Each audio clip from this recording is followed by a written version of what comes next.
আজ আমার জীবনের বিশেষ দিনগুলোর মধ্যে একটি দিন। তবে সত্যি বলতে এই দিনটি নিয়ে আমার আর এখন খুব একটা আনন্দ বা উচ্ছ্বাস কাজ করে না। কারণ এই দিনটার সঙ্গে জড়িয়ে আছে অনেক ভালো মন্দ স্মৃতি, অনেক অভিজ্ঞতা। তবুও দিনটা আমার কাছে একটু বিশেষ, কারণ এই দিনে এই সম্পর্ক থেকেই আমি পেয়েছিলাম আমার জীবনের সবচেয়ে মূল্যবান দুটি উপহার। সেটা হচ্ছে আমার সন্তান। শরীরটা আজ একটু খারাপ ছিল, তাই পুজোটা আর করা হলো না। তবে সংসারের কাজ তো থেমে থাকে না। প্রতিদিনের মতো সব কাজ সামলাতে সামলাতেই ছেলেকে স্কুলে পাঠানোর জন্য রেডি করিয়ে দিচ্ছিলাম।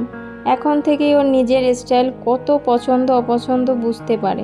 আমি যতবার চুল আঁচড়ে দিই ততবারই ও নিজের মতো করে ঠিক করে নেয়। আর পুটু রানীর এই দিকে নতুন বায়না শুরু হয়েছে। দাদা স্কুলে গেলে যাওয়ার সময় সে যাবে, আর তাকে না নিয়ে গেলে কিছুতেই হবে না। এখন প্রতিদিন দাদাকে স্কুলে ছাড়তে ওকেও নিয়ে সঙ্গে যেতে হয়। এতে অবশ্য সে ভীষণ খুশি, দুজনেই বেশ মজা পায়। দাদাও বোনকে নিয়ে সঙ্গে যায়।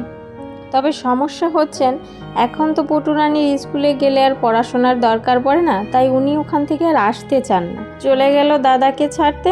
চলো এবার এর ফাঁকে আমি কিছু কাজ করে নিই। গতকালকে রাতেই আমি বেশ কিছু ডাল চাল ধুচার ব্যাটার বানানোর জন্য ভিজিয়ে রেখেছিলাম, কিন্তু সকালবেলায় এত কাজের ব্যস্ততার মাঝে সবটা আর পেস্ট করে উঠতে পারিনি। শুধু ওই মুগ্ধকে যতটুকু বানিয়ে দিয়েছি ততটুকু পেস্ট করে খাইয়ে রেডি করিয়ে ওকে পাঠিয়ে দিলাম। আর এখন তো পুটু রানীও নেই, তাই এই সুযোগে আমি সব ডালগুলোকেই ভালো করে পেস্ট করে একটা ব্যাটার বানিয়ে কিছুক্ষণ রেস্টে রেখে দেবো। আর সকালবেলা আজকে আমাদেরও সবার জন্যই ধোচা হবে, সেটাও বানিয়ে নেব। যেহেতু সারা রাতই ডাল চালটা ভিজিয়ে রেখেছিলাম, তাই এই ব্যাটারটা অত সময় রেস্টের প্রয়োজন হয় না।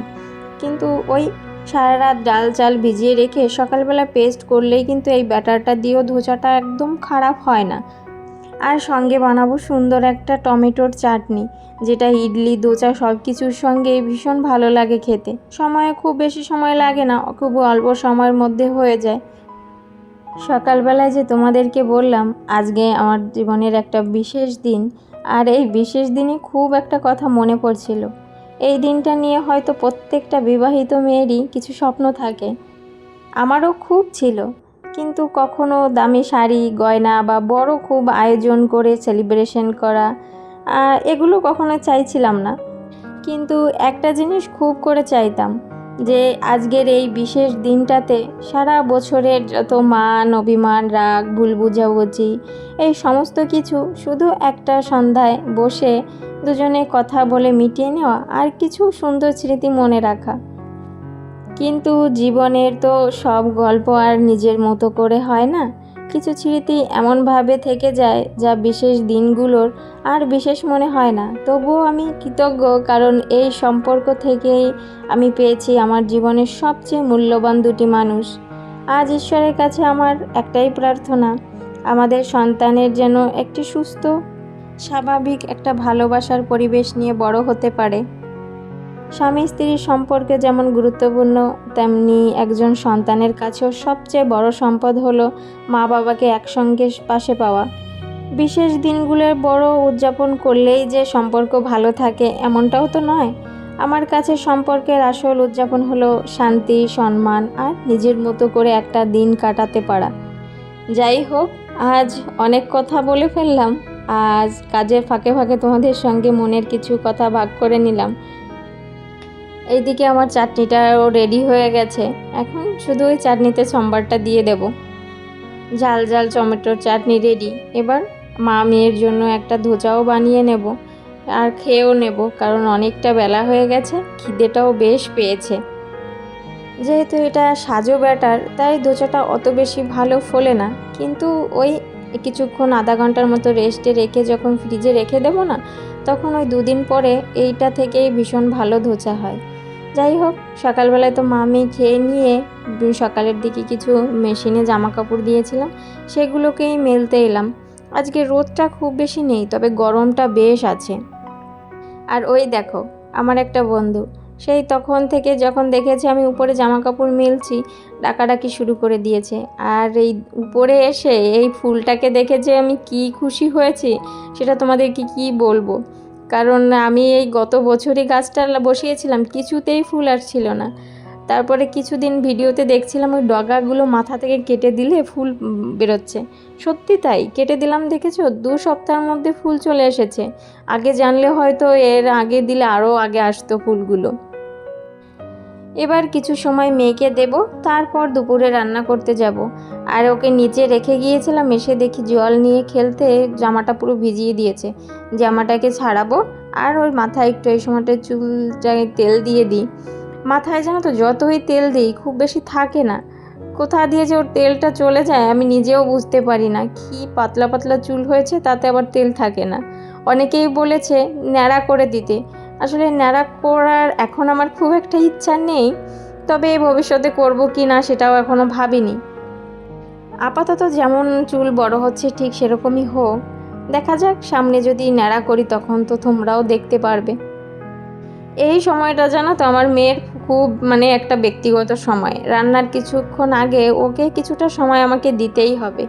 আর এখন এই যে মাথায় তেল দিয়ে একটুখানি মালিশ করে দিচ্ছি, ও এইভাবেই ঘুমিয়ে পড়েছে। প্রায় এরকম করে, তবে প্রতিদিন এখন আর দুপুরে ঘুমোয় না। আজকে হয়তো গরমটা বেশি পড়েছে, তার কারণে ক্লান্তিতে ঘুমিয়ে গেছে। একদিক দিয়ে ভালোই হয়েছে, বেশি গরম পড়লে ওকে নিয়ে রান্না করতে, সব কাজ করতে না ওরও কষ্ট হয়, আমারও কষ্ট হয়। একটুখানি ঘুমিয়ে নিলে ওরও শরীরটা ভালো থাকে, আমারও এদিকে কাজটা করতে বেশ সুবিধা হয়। ভাতটা তুলে দিয়ে রান্নাবাড়ি করব। আজকে ছিল বৃহস্পতিবার, তাই আর মাছ মাংস তেমন কিছুই রান্না হবে না। রান্না হবে একদম ঘরোয়া সাদামাটা টমেটো দিয়ে মুগের ডাল, আর ভাবছি কুঁদরি ভাজি করব। ডালটাকে আমি আগে থেকেই প্রেসার কুকারে সিদ্ধ বসিয়ে দিয়েছিলাম, এবার ওই গুলিয়ে জল দিয়ে জাল বসিয়েও দিয়েছি। টমেটোটাকে কেটে নিয়ে একটুখানি ওই টমেটো দিয়ে দেব, ভাতটাও ওপাশে হতে থাক। আর আজকে শরীরটা হচ্ছে সকালবেলার দিকেই তোমাদের বললাম একটু খারাপ, তার জন্য তেমন কোনো কাজবাজও করতে ইচ্ছা করছে না, গা প্রচণ্ড ব্যথা হচ্ছিল, দাঁড়িয়ে থাকতেও ইচ্ছা করছিল না। কিন্তু কি আর করা যাবে, রান্নাটা তো করতেই হবে, এছাড়া ছেলেকে স্কুলে খাবারও দিতে হবে, সেটার একটা তাড়া ছিল। আর ওই দাঁড়িয়ে থেকে থেকে জানো তো আর কাজ করতে পারছিলাম না, তাই আজকে বসে বসেই কুঁদরিগুলোকে কাটছিলাম। যদিও আমি বটিতে খুব একটা বেশি কাটতে ভালো বাসি না, বলতে পারো কাটতেই পারি না, কিন্তু এই যে কাজগুলো অনেকটা সময় লাগে, যেমন কুঁদরিটা কাটতে আমার অনেকটা সময় লাগবে, আর দাঁড়িয়েও থাকতে খুব একটা ইচ্ছা করছিল না, তার জন্যই আমি ওই বসে বসে কাটলাম, একটুখানি রেস্টও হলো আর কাজটাও হয়ে গেল। ছেলে মেয়ে যেহেতু কুঁদরি ভাজাটা খাবে না, তার জন্য একটু বেশি করেই লঙ্কা দিলাম। আর এখানকার লঙ্কায় তো একদমই ঝাল নেই, তাই পরিমাণে একটু বেশিই দিচ্ছি, তোমরা আবার ভেবো না যে কত লঙ্কা দিলাম। আর আমি ওই যে বসে বসে যতক্ষণ কুঁদরিগুলো কাটছিলাম ততক্ষণ আমার ডালটা জাল হয়ে গেছে, ভাতটা হয়ে গেছে, তাই ডালের সম্বারটাও দিয়ে নিচ্ছি। দিয়ে দিলাম 1 চামচের মতো টালা জিরে ধনের গুঁড়ো। এবার ডালটা জাল হতে থাক, অপর পাশে আমি কুঁদরি ভাজাটাও করে নেব। আজকের ভিডিওটা তবে এই অবধিই রাখছি, যদি কিছু ভালো লাগে তাহলে অবশ্যই আমাকে কমেন্ট করে জানিও। দেখা হবে আবার নতুন একটা ভিডিওতে। সবাই খুব খুব ভালো থেকো, সুস্থ থেকো, সাবধানে থেকো। আজ তবে আসি।